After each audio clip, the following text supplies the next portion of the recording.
Welcome back to Your Magical Midlife, the no BS podcast for unconventional women ready to ditch the shoulds and claim their wild and wise selves. I'm Kate Higgins, your host. I'm a licensed clinical social worker and coach with 25 years of walking women through the chaos, blending my clinical grit with spiritual fire. As women, we walk through 4 distinct portals in our lifetime: the maiden, the mother, the empress, and the crone. Each one brings us wounds to heal and gifts to unpack. This podcast explores all the midlife themes: change, the change, caring for aging parents, unpacking the grief of aging, our shifting identity, and aging with agency, joy, and rebellion. I'm here to help you heal the wounds, flip the scripts, and step into your life that's been waiting for you.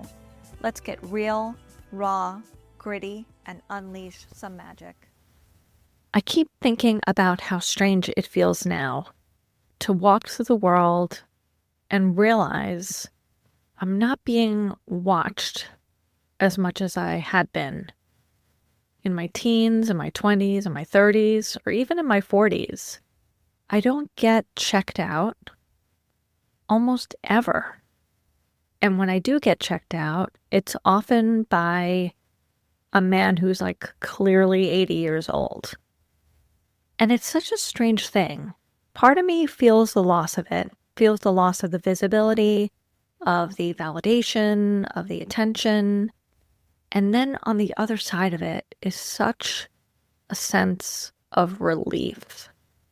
I'm no longer being sort of seen, visually weighed, visually sort of sussed out, and being kind of evaluated whether I'm pretty or not pretty, fuckable or not fuckable.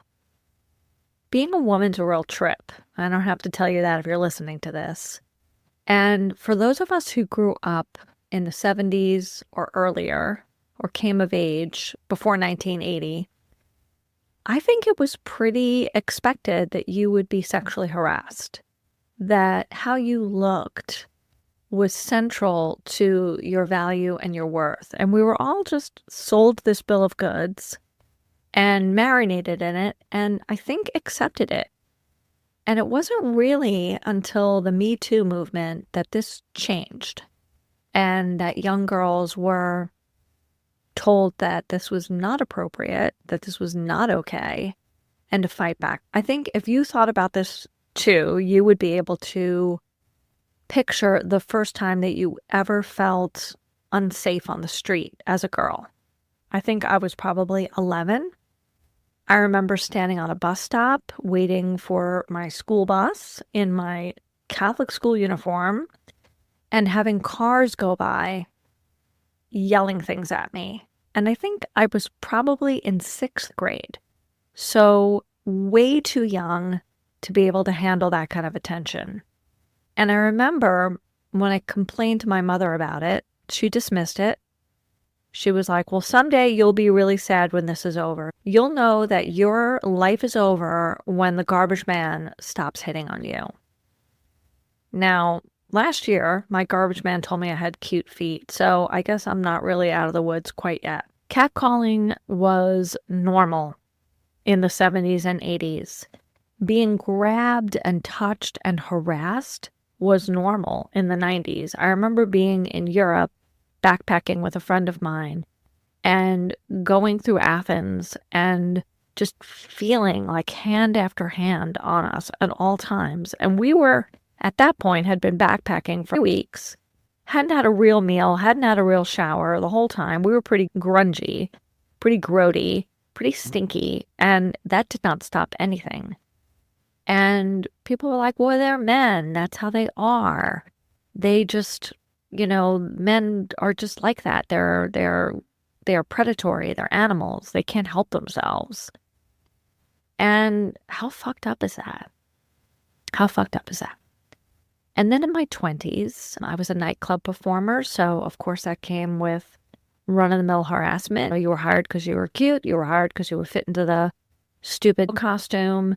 You were hired if you were enough of an ornament to contribute to the club scene.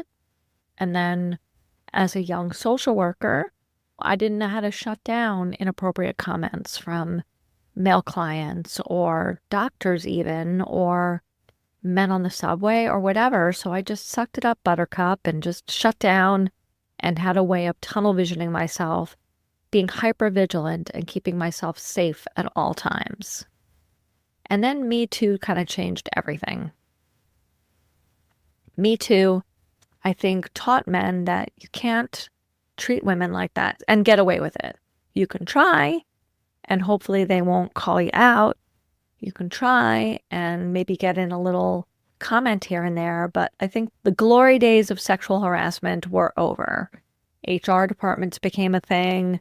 Women got more vocal. We felt a little bit more empowered, and we put the kibosh on so much harassment. But it was still there. And now that I am postmenopausal, 55, not a spring chicken, not a young cutie, I do find it interesting to notice that people in general, but men in particular, are much less helpful than they used to be. I can go into a hardware store and I have to really try to get help. Meanwhile, 20 years ago, you walk into the hardware store and all the guys there, they're just happy to talk to somebody with a vagina, right? They're happy to show you every single screwdriver, nail, bolt, washer in the entire store. Now it's like, excuse me, can someone? Right. Or at a bar. I can't get a fucking drink at a bar to save my life at this point. And you know what? I'm actually at peace with it. It's totally okay. I love being able to slip by unnoticed and have my peace. It's delicious in so many ways. But what's been really interesting is that learning to survive under the gaze in my maiden years has opened up so much space to claim my own gaze and my sovereignty now that I'm fully in that Empress era. I am through the perimenopause window, I am post-hysterectomy, and I am ready to witness other women. And going from being watched to being witnessed is so powerful.